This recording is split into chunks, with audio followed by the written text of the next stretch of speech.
The most valuable thing we have in this country is our fresh water. It's the mana of us all, and yet we treat it with so little respect. I cry for the awa. I cry for the mana of this country. I just can't believe that we've let things get so bad. The Pāhaua River has a story to it. It was formed by a giant taniwha coming in from the sea.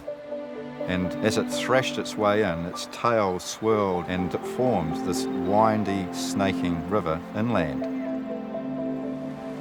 I've been living here in Hinakura for 15 years, and on my farm property, the Pāhaua River runs right around it.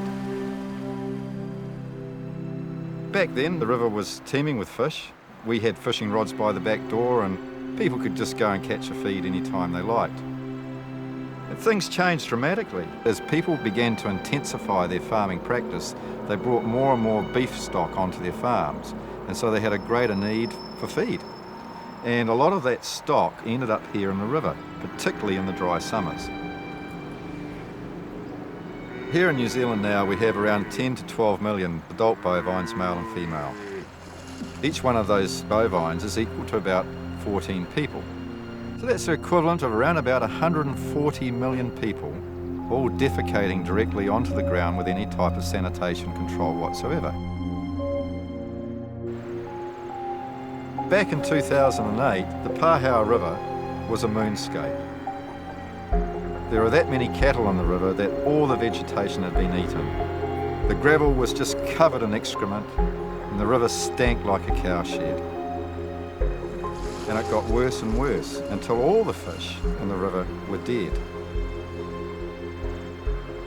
The farmers wouldn't stop doing this, so twice a day I'd come down here with my pack of hunterways and would chase all the stock off the river. That's how I got to be known as River Dog.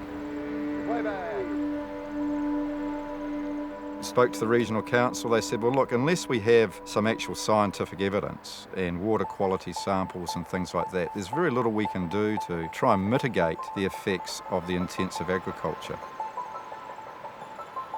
So I formed a joint venture project with Victoria University in the School of Computer Science and Engineering. It was called Riverwatch.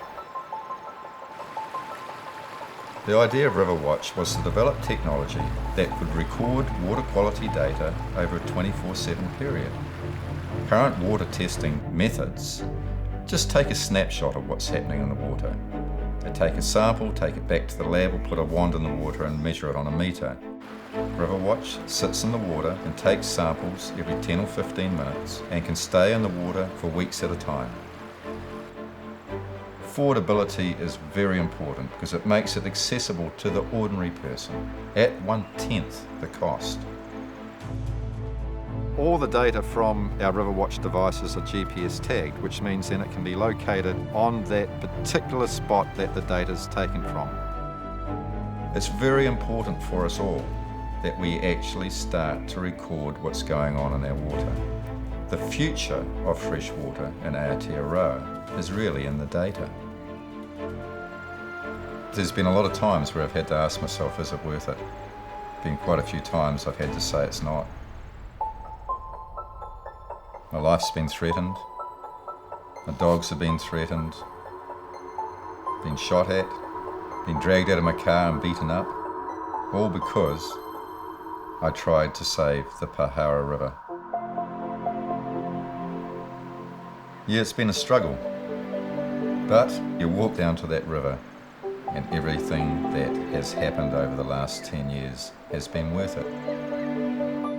I would go to my grave with a smile on my face knowing that my grandchildren and my great-grandchildren could swim and play and drink from our awa.